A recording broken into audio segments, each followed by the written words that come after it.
The country that adopted Bitcoin as official currency, imagine waking up and realizing that the money in your pocket is no longer paper nor metal coins, but a sequence of digital codes floating in the virtual space. This isn't a distant future. It happened in a small Central American country. But what drives an entire nation to bet its economy on the world's most volatile and controversial currency? Have you ever thought about what would happen if your salary, pension, or even the price of bread were calculated in Bitcoin? While major powers observed with caution, a bold president decided to face international criticism and make history. For some, it was a visionary leap toward the future. For others, a dangerous leap into the dark. How did this decision impact the economy, people's lives, and the country's position on the global stage?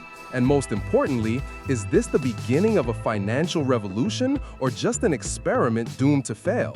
Stay tuned until the end to find out, and prepare yourself because this story will challenge everything you think about money. The setting is El Salvador, a country of just over 6 million inhabitants known for its surf-friendly beaches, imposing volcanoes, and a historically fragile economy. For decades, its official currency was the Salvadoran colón, until it was replaced by the US dollar in the early 2000s in search of stability. But in 2021, under the leadership of President Nayib Bukele, the country decided to take a risk again, making Bitcoin legal tender alongside the dollar. The decision was announced during the Bitcoin 2021 conference in Miami to an enthusiastic audience. The announcement dropped like a bombshell in the financial world. Bukele argued that the measure would attract foreign investment, reduce remittance fees sent by Salvadorans abroad, and put the country at the forefront of the digital revolution.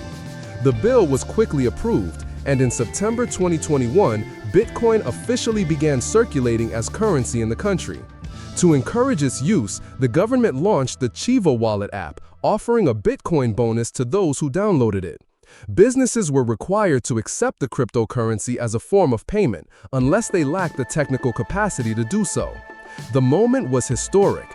Images of residents buying coffee with Bitcoin, tourists paying for accommodations with a simple QR code scan, and merchants proudly displaying the Bitcoin logo in their windows circulated worldwide. For enthusiasts, El Salvador had taken a bold step toward the future, challenging central banks and international financial organizations. But from the start, challenges arose. Bitcoin's extreme volatility meant that the value of a product could change in a matter of hours. Additionally, much of the population, especially in rural areas, had limited internet access or knowledge about cryptocurrencies. Despite the incentives, many merchants and citizens resisted adoption. Still, Bukele seemed invincible. He announced plans to create a Bitcoin city, a futuristic city powered by geothermal energy from volcanoes, with no income or property taxes. The vision was grand and alluring, to transform El Salvador into a technological and financial paradise, attracting entrepreneurs and cryptocurrency miners from around the world. The first phase of the story was complete. A small country had defied global economic logic and placed its fate in the hands of a decentralized digital currency. But what came next would reveal that this audacity would have a price, one not merely financial. The first few months after the adoption of Bitcoin were marked by enthusiasm mixed with uncertainties. Curious tourists and investors arrived in the country, and some international companies announced partnerships. However, volatility began to show its claws. When Bitcoin reached historic highs, the mood was euphoric. But when it plummeted, the value of the government's reserves and individual savings plummeted drastically. International organizations like the IMF expressed concerns, warning about fiscal risks and instability. Some creditors began to hesitate to negotiate with El Salvador, fearing the unpredictability of its monetary policy. Meanwhile, internal protests emerged.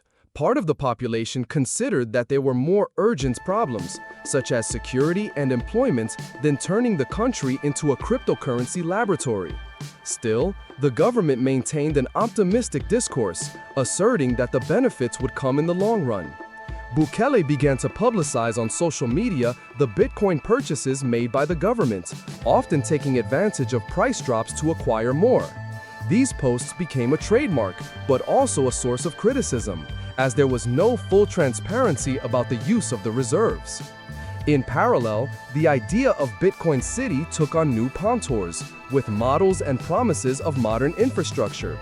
The project envisioned that all the energy for Bitcoin mining would come from active volcanoes, making the operation theoretically sustainable. For some, it was an innovative vision. For others, a gigantic risk of indebtedness and waste of resources. Meanwhile, in daily life, the use of Bitcoin by the common population remained limited. Many used the Chivo wallet only to withdraw dollars, avoiding keeping balances in Bitcoin for fear of volatility. Small merchants, mainly in tourist areas, continued to accept the cryptocurrency, but much of the domestic trade returned to prioritizing the dollar. The impact on the country's international image was dual. On one hand, El Salvador gained notoriety and attracted enthusiasts from all over the world. On the other, it faced severe criticism from economists and politicians who considered the measure irresponsible.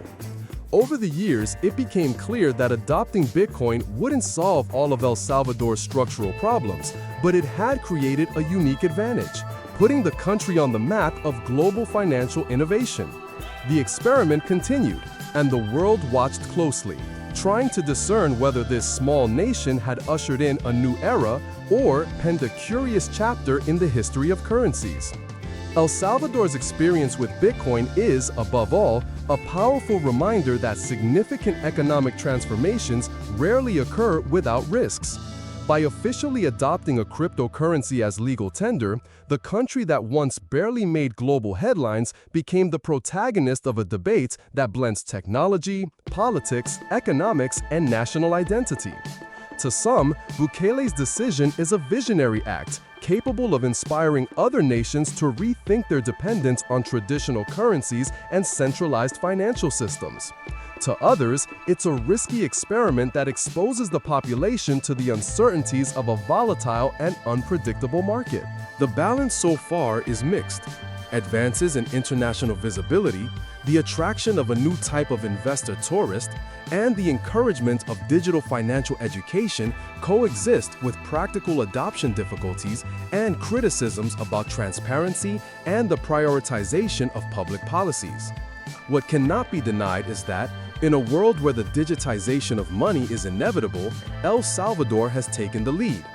Even if the future proves that this strategy was partially flawed, the country will have left a legacy of courage, or at least audacity. And now the question remains: are we witnessing the advent of a new global monetary standard where independent countries challenge powers with decentralized digital currencies? Or will El Salvador be remembered as an example that not every technological revolution is suitable for all? This story is still being written, and perhaps in the coming years, we will see other governments making similar bets. Until then, the world continues to watch, and we continue to share these narratives that show how money, more than just a tool of exchange, is also a mirror of our ambitions and fears. If you enjoyed this story and want to discover other fascinating episodes about the power and transformations of money, subscribe to the Enriching World channel, turn on the notification bell, and leave your comment.